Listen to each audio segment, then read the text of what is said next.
ઘણીવાર પોતાની નોકરીની બડાઈ કરનારી અને પોતાની સાસુને અભણ અને ગમાર સમજતી રિયાને જ્યારે સાસુના ડિપ્લોમા અને પદ જોયા ત્યારે તેના હોશ ઉડી ગયા. ઘરમાં જોરજોરથી લગ્નની તૈયારીઓ ચાલી રહી હતી. આજે રિયાના લગ્ન છે. રિયા તેના માતા પિતાની એકમાત્ર દીકરી છે. રિયાના માતા પિતાએ તેને દીકરાની જેમ જ ગણાવી ભણ્યા પછી રિયા આજે એક મલ્ટીનેશનલ કંપનીમાં સારી પોઝિશન પર કામ કરી રહી છે. રિયા આજના જમાનાની ભણેલી ગણેલી છોકરી તો જરૂર છે, પણ તેને પોતાના શિક્ષણ અને નોકરી પર હદથી વધારે ગમણ છે. તેને એવું લાગે છે કે તે નોકરી કરે છે અને તેની આસપાસ કોઈ નથી. રિયાનો આ સ્વભાવ લગ્ન પછી પણ એવો જ રહ્યો. ઘણીવાર તો રિયાના આ અક્કડ સ્વભાવને કારણે સામેવાળાને પણ ખૂબ ખરાબ લાગતું, પણ રિયાને તેનાથી કોઈ ફરક નહોતો પડતો. રિયાના લગ્ન નજીકના શહેર કાનપુરમાં થયા હતા. તેના સાસરામાં તેની સાસુ અને 2 ભાઈઓ હતા. સસરાજી 15 વર્ષ પહેલાં જ આ દુનિયા છોડીને જતા રહ્યા હતા. લગ્ન પછી રિયા પોતાના સાસરે આવી ગઈ. સાસરે પણ રિયાનો એ જ વ્યવહાર રહ્યો જે તેના પિયરમાં હતો, અક્કડ અને ઘમંડી. તે પોતાની સાસુને કંઈ પણ સમજતી નહોતી. જ્યારે જુઓ ત્યારે તે પોતાની સાસુને પોતાની નોકરીની બડાઈ કરીને કહેતી રહેતી હતી કે હું તો નોકરી કરું છું, હું ઘરના કામ શા માટે કરું?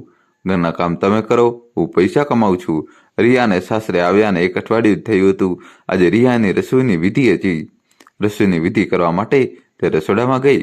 તેમાં પણ તેને હલવાની કઢાઈમાં ફક્ત હાથ જ લગાવ્યો હતો. બાકીનું બધું કામ તો દેવયાનીજીએ જ કર્યું હતું. દોસ્તો, જલ્દીથી વિડીયો લાઈક કરી ચેનલ સબસ્ક્રાઈબ કરી દો. રસોઈની વિધિ પૂરી કર્યા પછી બધા સંબંધીઓ સામે જ રિયાએ પોતાની સાસુને સ્પષ્ટપણે કહી દીધું હતું કે ઘરમાં કોઈ પણ મારી પાસે રસોડાના કોઈ પણ કામની અપેક્ષા ન રાખે અને ન તો ઘરના કોઈ બીજા કામની, કારણ કે હું તે છોકરીઓમાંથી નથી જે લગ્ન પછી સાસરે આવીને રસોડામાં રોટલીઓ બનાવે. હું આજના જમાનાની ભણેલી ગણેલી છોકરી છું. નોકરી કરું છું, પૈસા કમાઉં છું. હું ઘરના કામકાજ કરનારી નથી. દેવયાનીજી ઈશારાથી પોતાની વહુને ચૂપ રહેવા માટે કહે છે. તેમને લાગે છે કે જો વહુ આ સંબંધીઓ સામે આ રીતે કહેશે તો બધા લોકો શું વિચારશે કે મેં મારા દીકરા માટે કેવી વહુ પસંદ કરી છે અને મારી વહુને જ ખરાબ કહેવા લાગશે. તેથી તેઓ પોતાની વહુ પ્રત્યે સહાનુભૂતિ રાખીને તેને ચૂપ રહેવાનો ઈશારો કરે છે. રિયા પોતાની સાસુનો ઈશારો જોઈને વધુ ભડકી જાય છે અને કહે છે કે તમે એવું ન સમજતા કે હું તમારા ઈશારા પર નાચીશ. હું આજના જમાનાની વહુ છું, તમારા ઈશારા પર નાચનાર નથી. એટલા માટે મને તમારા ઈશારા પર નચાવવાની કોશિશ બિલકુલ ન કરતા. રિયાની વાતો સાંભળીને વરંડામાં બેઠેલા સંબંધીઓ, ફોઈ, મામી, તાઈ બધા તેનું મોં જોઈ રહ્યા કે દેવયાનીજીએ તો કંઈ પણ કહ્યું નહીં અને તેમની વહુએ તેમને કેવી રીતે ધમકાવી દીધા. પોતાની વહુની વાતો સાંભળીને દેવયાનીજીને પણ થોડું વિચિત્ર લાગે છે, પણ તે વાત બદલતા કહે છે, ચાલો રસોઈની વિધિ માટે મોડું થઈ રહ્યું છે. આખરે આજે મારી વહુએ બધા માટે મીઠો હલવો બનાવ્યો છે, તો બધા પોતાનું મોં મીઠું કરીને મારી વહુને ખૂબ આશીર્વાદ આપો. દોસ્તો, કહાની છેલ્લા સુધી જોજો ને ચેનલ સબસ્ક્રાઈબ કરી દો. બધા વહુ રિયાના હાથે બનાવેલા હલવાને ખાવા લાગે છે. લગ્નમાં તો ઘણી બધી વિધિઓ હોય છે અને ઘણી વિધિઓમાં વહુની જ જરૂર હોય છે. બીજા દિવસે દેવયાનીજી પોતાની વહુને કહે છે, બેટા, કાલે તારી મોં દેખાડવાની વિધિ રાખી છે. તેમાં બધા સંબંધીઓ આવશે અને બધા મોટા વડીલોને પણ બોલાવ્યા છે. મોં દેખાડવાની વિધિ પછી બધાના પગ સ્પર્શ કરવાના હોય છે. મેં બધાના પગ સ્પર્શ કરવા માટે શુકરના કવર તૈયાર કરી રાખ્યા છે. કાલે મોં દેખાયની વિધિ થઈ ગયા પછી તો કવર આપીને બધાના પગ સ્પર્શ કરી દેજે. રિયા પોતાના કાનમાં ઇયરફોન લગાવીને ગીત સાંભળી રહી હતી. તેને પોતાની સાસુની એક પણ વાત સાંભળી નહીં. ગીત સાંભળતા તે પોતાની ગરદન પણ હલાવી રહી હતી. દેવયાનીજીને લાગ્યું કે કદાચ વહુએ તેમની વાત સાંભળીને હા પાડી દીધી છે. બીજા દિવસે મોં દેખાડવાની વિધિ કરવામાં આવે છે. આખું આંગણું લોકોથી ભરેલું હતું.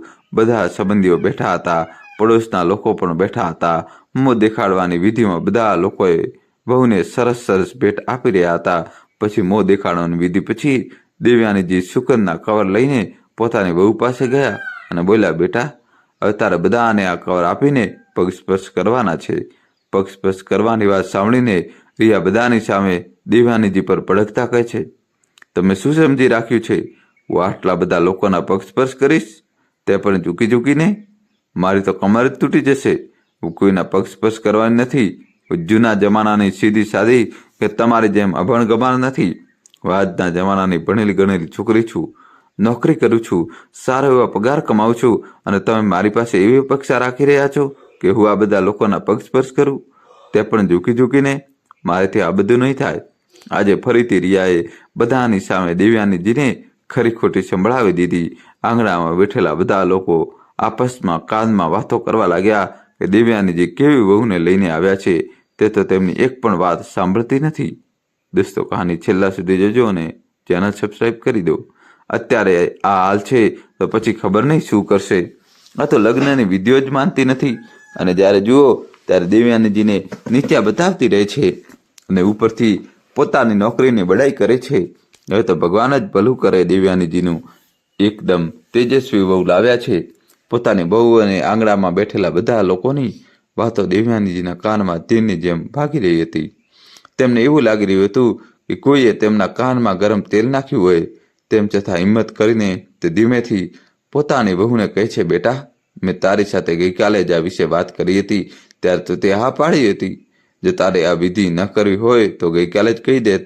ઓછામાં ઓછું બધાની સામે આ રીતે મારું અપમાન તો ન થાય.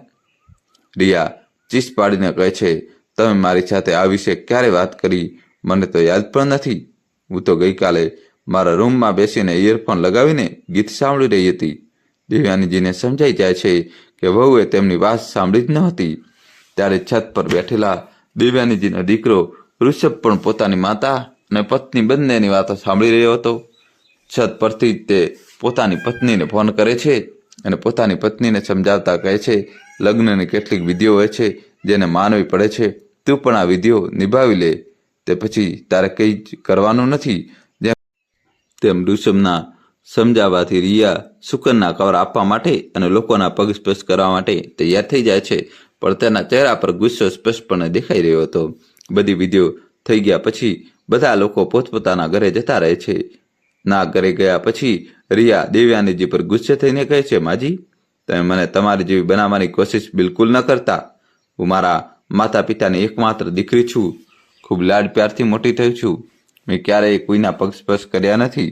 આજે તો તમે આટલા બધા લોકોના પગ સ્પર્શ કરાવીને મારી કમર જ તોડી નાખી. દોસ્તો, કહાની છેલ્લા સુધી જોજો. હવે નવો ટ્વિસ્ટ આવશે. મારી કમરમાં ખૂબ જ સખત દુખાવો થઈ રહ્યો છે. આજે તો તમે શુકનના નામે તમારું ધાર્યું કરી લીધું, પણ આગળથી મારા પર તમારું ધાર્યું ચલાવવાની કોશિશ ન કરતા. તમે તો અભણ ગમાર છો અને ગમાર જ રહેશો, પણ હું આ વિધિઓને માનતી નથી. દેવયાનીજી પોતાની વહુને સમજાવવાની કોશિશ પણ કરે છે કે વહુ, આવું ન હોય. ભણતર પોતાની જગ્યાએ હોય છે અને રીતિ રિવાજો અને વિધિઓને માનવું પોતાની જગ્યાએ હોય છે. જો આપણે ઈચ્છીએ તો બધી વસ્તુઓને એક સાથે લઈને ચાલી શકીએ છીએ. એવું તો નથી કે આપણે એક વસ્તુ માટે બધી વસ્તુઓને છોડીને આગળ વધી જઈએ. આ જિંદગી છે, તેમાં બધું ચાલતું રહે છે. મેં પણ મારી જિંદગીમાં બધું જ કર્યું છે. દેવયાનીજી આટલું બોલી જ શકે છે કે તેમની વાતને કાપીને રિયા કહે છે, હવે તમે મને કહી શકાવા લાગ્યા કે મારે શું કરવું અને શું નહીં? મારા પણ કેવા દિવસો આવી ગયા છે. અભણ ગમાર પણ મને લેક્ચર આપવા લાગી ગયા છે. આટલું કહીને પગ પછાડતી રિયા પોતાના રૂમમાં ચાલી ગઈ. દેવયાનીજીને પોતાની વહુનો વ્યવહાર બિલકુલ પસંદ નહોતો આવતો. વહુ આવી ગયા પછી પણ દેવયાનીજીના ઘરના કામો પૂરા નહોતા થયા, કારણ કે વહુએ તો નોકરીના નામે ઘરના કોઈ પણ કામ કરવાની ચોખ્ખી ના પાડી દીધી હતી કે તમે તો ઘરે બેસી રહો છો, તમે જ ઘર ગૃહસ્થી સંભાળો, હું નોકરી કરું છું, મારાથી આ બધું નહીં થાય. એક દિવસ રિયા પોતાની ઓફિસ માટે જઈ રહી હતી, પણ ઉતાવળમાં પોતાની ઓફિસની જરૂરી ફાઇલ ડાઇનિંગ ટેબલ પર ભૂલી ગઈ. દેવયાનીજી પોતાના રસોડાના કામ પતાવીને જ્યારે બહાર નીકળ્યા તો જોયું કે ડાઇનિંગ ટેબલ પર એક ફાઇલ પડી હતી. તે ફાઇલને ઉઠાવીને ખોલીને વાંચવા લાગે છે. ત્યારે જ ગભરાયેલી રિયા ઘરની અંદર પ્રવેશે છે અને પોતાની ફાઇલને સાસુમાના હાથમાં જોઈને ફાઇલ છીનવી લેતા કહે છે, તમે મારી ફાઇલ ખોલીને શું કરી રહ્યા છો? મને તો લાગે છે કે તમે વાંચતા લખતા પણ નહીં આવડતું હોય, તો તમને મારી આ ફાઇલમાં લખેલું શું સમજાશે? તમે તો અભણ ગમાર છો. ભલે થોડું ઘણું ભણેલા પણ હશો તો પણ ફક્ત હિન્દી વાંચતા આવડતું હશે, અંગ્રેજી તો તમને આવડતું જ નહીં હોય. દોસ્તો, કહાની છેલ્લા સુધી જોજો અને વિડીયો લાઈક કરી ચેનલ સબસ્ક્રાઈબ કરી દો. વહુની વાતો દેવયાનીજીના દિલને ચીરી રહી હતી. આજે તેમનું દિલ કહી રહ્યું હતું કે પોતાની વહુને સારી રીતે કહી દે કે તે અભણ ગમાર નથી, તે પણ ભણેલી ગણેલી છે, તે પણ નોકરી. તે પોતાની વાત કહેવા જતી હતી કે વહુ રિયા પોતાની ફાઇલ છીનવીને ફરીથી ઘરની બહાર નીકળી ગઈ. આજે ફરી દેવયાનીજી કહેતા કહેતા અટકી ગયા. એક દિવસ રિયાના મામાનો ફોન આવે છે અને તે કહે છે કે તે કાનપુર શહેરમાં જ આવ્યા છે અને તને મળવા માંગે છે, કારણ કે તે લગ્નમાં પણ આવી શક્યા નહોતા. રિયા પોતાના મામાને મળવા માટે ખુશ થઈ ગઈ અને તેણે કહ્યું કે તે ઘરે નહીં પણ કોઈ રેસ્ટોરન્ટમાં મળે છે. તેને પોતાની સાસુથી પોતાના મામાને મળવામાં શરમ આવતી હતી, તેથી તે પોતાના મામાને ઘરે બોલાવવાને બદલે રેસ્ટોરન્ટમાં બોલાવે છે અને ત્યાં જ ઋષભને લઈને પહોંચી ગઈ. વાતોમાં મામા રિયાને જણાવે છે કે આ શહેર સાથે તેમનો 15 વર્ષ જૂનો સંબંધ છે. 15 વર્ષ પહેલાં પણ તે કાનપુર આવ્યા હતા. તે સમયે આ શહેરમાં એક ખૂબ જ નિર્ભીક અને બહાદુર સબ ઇન્સ્પેક્ટર હતી. આખા વિસ્તારમાં તેનો દબદબો હતો. આસપાસના લોકો તેના નામથી ડરતા હતા. તે ખૂબ જ ઈમાનદાર, બહાદુર સબ ઇન્સ્પેક્ટર હતી. રિયા પોતાના મામાની વાતો ખૂબ જ ઉત્સુકતાથી સાંભળી રહી હતી અને તેને લાગી રહ્યું હતું કે તે સબ ઇન્સ્પેક્ટર વિશે વધુ કંઈક જાણે. તે મામાને કહે છે, મામા, શું તમે તે સબ ઇન્સ્પેક્ટરને મળ્યા હતા? તમે તેમને કેવી રીતે ઓળખો છો? આ રિયા, હું તેમને મળ્યો હતો અને તે પ્રસંગ મને આજે પણ યાદ છે. દોસ્તો, કહાનીમાં નવો ટ્વિસ્ટ આવશે. છેલ્લા સુધી જોજો. વિડીયો લાઈક કરી ચેનલ સબસ્ક્રાઈબ કરી દો. જ્યારે હું એકલો કાનપુરમાં હાઈવે પાસે પસાર થઈ રહ્યો હતો ત્યારે હાઈવે પાસે 3-4 લોકો બેઠા હતા. મને રસ્તો સમજાઈ રહ્યો ન હતો. મેં તેમની પાસે રસ્તો પૂછવા માટે પોતાની કાર રોકી તો તે ત્રણેય મારી કાર પાસે આવ્યા અને કાચ નીચે કરવાનું કહ્યું. જેવો જ મેં કાચ નીચે કર્યો, દરવાજો ખોલીને તરત જ ત્રણેય લોકો મારી કારમાં આવીને બેસી ગયા. મારી ગરદન પર ચાકુ મૂકીને બોલ્યા, જેટલા પણ પૈસા અને કિંમતી સામાન છે તે મને આપી દો અને ગાડીની ચાવી પણ કાઢીને મને આપી દો. મેં ડરના માર્યા બધું જ તે ચોરોને આપી દીધું, પણ સંજોગો વસાત તે મારો ફોન લેવાનું ભૂલી ગયા અને મને રસ્તા પર ફેંકીને મારી કાર લઈને ભાગી ગયા. રસ્તા પર ફેંકી દેવાને કારણે મારા માથા પર ખૂબ જ સખત વાગ્યું હતું. ખૂબ લોહી પણ નીકળી ગયું હતું. હું બેભાન થઈ ગયો. મારા હાથ અને પગમાં ફ્રેક્ચર થઈ ગયું હતું. ત્યારે હું ભાનમાં આવ્યો તો જોયું કે આસપાસ કોઈ નહોતું. થોડી વાર પછી જેવો જ મારો હાથ મારા ખિસ્સામાં ગયો, મેં જોયું કે ફોન તો મારી પાસે જ છે. તરત જ મેં નજીકના પોલીસ સ્ટેશનમાં ફોન લગાવ્યો. પોલીસ સ્ટેશન ખૂબ જ નજીક હતું. તે પોલીસ સ્ટેશનમાં તે સમયે દેવયાનીજી ચૌહાણ સબ ઇન્સ્પેક્ટર હતી. તે પોતાના 2 પોલીસવાળા સાથે 5 મિનિટની અંદર જ મારી પાસે આવી ગયા. હું તે સબ ઇન્સ્પેક્ટરને જોઈને સતબત રહી ગયો હતો, કારણ કે તે ખૂબ જ બહાદુર હતી. મારી પાસેથી ચોરોનો બધો જ પત્તો પૂછ્યા પછી તેમણે મને પોતાની ગાડીમાં બેસાડ્યો અને ચોરીની ગાડીનો પીછો કરવા લાગ્યા. થોડે દૂર જઈને તેમણે ચોરોની ગાડી પર એક ફાયર કર્યો, જેમાંથી તેમની ગાડી પંચર થઈ ગઈ. ચોરોએ ભાગવાની કોશિશ કરી, પણ દેવયાનીજીએ ખૂબ જ બહાદુરી સાથે ત્રણેય ચોરોને પકડીને જેલમાં નાખી દીધા અને મારો સામાન પાછો અપાવી દીધો. દોસ્તો, કહાની અંત સુધી જોજો, નવો ટ્વિસ્ટ આવશે. મને હોસ્પિટલમાં દાખલ કરાવ્યો. મેં દેવયાનીજીનો દિલથી આભાર માન્યો. આજે આ ઘટનાને 15 વર્ષ વીતી ગયા છે, પણ જ્યારે પણ હું આ શહેરમાં કાનપુરમાં આવું છું તે ઘટના તાજી થઈ જાય છે અને વારંવાર મારું મન દેવયાનીજીને મળવાનું મન થાય છે. રિયા ઉત્સુકતાથી પૂછે છે, મામા, શું તમે પછીથી તેમને મળ્યા? આ રિયા, સાજા થયાના 4 દિવસ પછી હું મારી પત્ની અને બાળકો સાથે તે પોલીસ સ્ટેશનમાં દેવયાનીજીનો આભાર માનવા માટે આવ્યો હતો કે આજે તમારે કારણે હું બચી ગયો. તમે મને સમયસર હોસ્પિટલ પહોંચાડી દીધો, નહીં તો ખબર નહીં મારી શું હાલત હોત. પણ પોલીસ સ્ટેશન પહોંચીને ખબર પડી કે સબ ઇન્સ્પેક્ટર દેવયાનીજીએ 2 દિવસ પહેલાં જ રાજીનામું આપી દીધું છે. દોસ્તો, કહાની છેલ્લા સુધી જોજો અને વિડીયો લાઈક કરીને ચેનલ સબસ્ક્રાઈબ કરી દો. કદાચ તેમનો કોઈ અંગત મામલો હતો જેના કારણે તેમણે રાજીનામું આપી દીધું હતું. મેં તેમને ઘણી જગ્યાએ શોધવાની કોશિશ પણ કરી, પણ તે મને ન મળ્યા. પછી હું પાછો જતો રહ્યો. રિયા પોતાના મામાની વાતો સાંભળીને આશ્ચર્યચકિત થઈ રહી હતી અને તેનું મન પણ દેવયાનીજીને મળવાનું મન કરી રહ્યું હતું. એકવાર તેના મનમાં વિચાર આવ્યો કે તેની સાસુનું નામ પણ દેવયાની છે. ક્યાંક તેની સાસુ તે દેવયાની તો નથી ને? પણ પછી તે વિચારે છે કે ના, મારી સાસુ તો અભણ ગમાર છે. તે પોલીસ ઇન્સ્પેક્ટર કેવી રીતે હોઈ શકે? તે તો આખો દિવસ ઘરના કામોમાં અને રસોડામાં લાગેલા રહે છે. જો હું તેમને કંઈ કહું છું તો સામે જવાબ પણ નથી આપતા. જ્યારે મામા તો કહી રહ્યા છે કે તે પોલીસ ઇન્સ્પેક્ટર ખૂબ જ નિર્ભીક અને બહાદુર હતી. મારી સાસુ તો મને બિલકુલ પણ બહાદુર નથી લાગતી. તો આ દેવયાની ન હોઈ શકે. આ મારા મનનો ભ્રમ છે. અને શું દુનિયામાં એક જ દેવયાની છે? ઘણી બધી દેવયાની છે. થોડી વારમાં ઋષભ પણ પાછો આવી ગયો અને કહે છે, સોરી, મને ખૂબ મોડું થઈ ગયું. ઓફિસથી જરૂર કોલ આવી ગયો હતો, તેથી મને લોકોની વાતો સાંભળી જ ન શક્યો. પણ મામાજી, તમે અહીં સુધી આવ્યા છો તો એકવાર ઘરે જરૂર ચાલો. તમે અહીંથી પાછા નહીં જઈ શકો.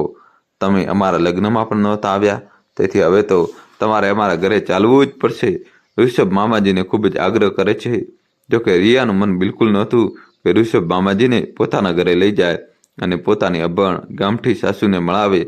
તેને તો માત્ર ભણેલા ગણેલા લોકો સાથે જ મળવું અને વાતો કરવી અને પોતાના સ્ટેશનના લોકો સાથે હળવું મળવું પસંદ હતું. તે પોતાની સાસુને સાસુ માનતી જ નહોતી. એવું લાગતું હતું જાણે ઘરની નોકરાણી હોય. ઋષભના કહેવાથી રિયા પોતાના મામાજીને પોતાના સાસરે લઈ આવી. મામાજી હોલમાં આવીને સોફા પર બેસી ગયા. રિયા પોતાની સાસુને અવાજ આપતા કહે છે, માજી, મારા મામાજી આવ્યા છે, જરા ચા બનાવીને લઈ આવો, સાથે ભજીયા પણ બનાવજો. ખાલી ચા લઈને ના આવતા. દેવ્યાનીજી ચા અને ભજીયા બનાવીને રિયા હોલમાં પ્રવેશ કરે છે. દોસ્તો, કહાનીમાં હવે નવો ટ્વિસ્ટ આપશે. જોડાયેલા રહેજો અમારી સાથે. જલ્દીથી તમારા ભાઈ માટે ચેનલ સબસ્ક્રાઈબ કરી દો. અને તેને જોતા જ તેના મામા ઊભા થઈ જાય છે અને તેમના પગને સ્પર્શ કરવા લાગે છે. અરે દેવ્યાનીજી, તમે? મેં તમને કેટલા શોધ્યા અને તમે મારી રિયાના સાસુ છો? તે મને ખબર જ નહોતી. રિયા, તે મને કેમ ન જણાવ્યું કે તારા સાસુ સબ ઇન્સ્પેક્ટર દેવ્યાની ચૌહાણ છે? મામાની વાત સાંભળીને રિયાનું મોં આશ્ચર્યથી ખુલ્લું રહી ગયું. મામા, તમે કેવી રીતે વાતો કરી રહ્યા છો? મારા સાસુ કોઈ સબ ઇન્સ્પેક્ટર નથી. તો એક સામાન્ય ગૃહિણી છે. એ ઘરના બધા કામ કરે છે. તેમને જોઈને તમને લાગે છે કે તેઓ સબ ઇન્સ્પેક્ટર હશે? તમને કોઈ ખોટી સમજણ થઈ હશે. આ તે દેવ્યાની નથી, કોઈ બીજી દેવ્યાની હશે.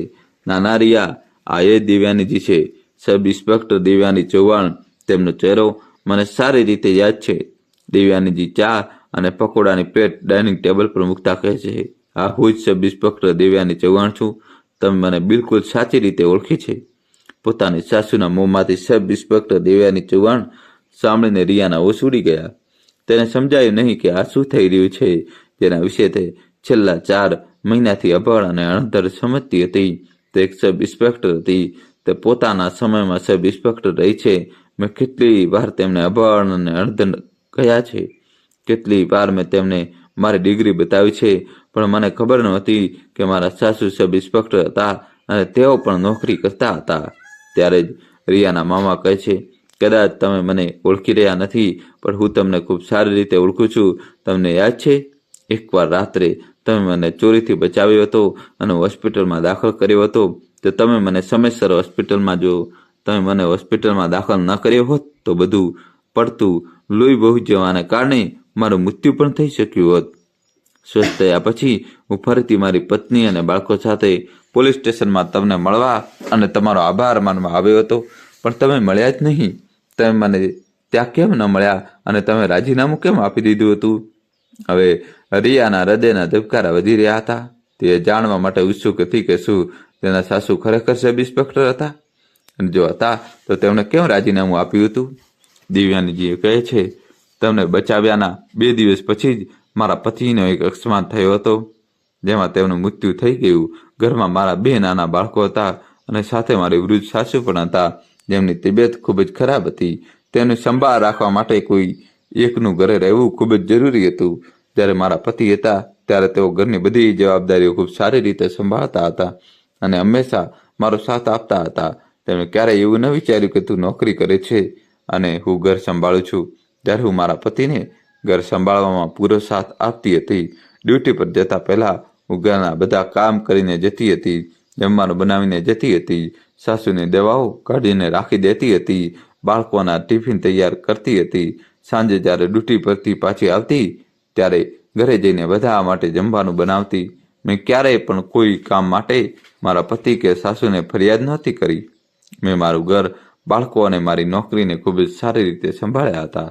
દોસ્તો, જલ્દીથી તમારા ભાઈ માટે વિડીયો લાઈક કરીને ચેનલ સબસ્ક્રાઈબ કરી દો અને છેલ્લા સુધી જોજો.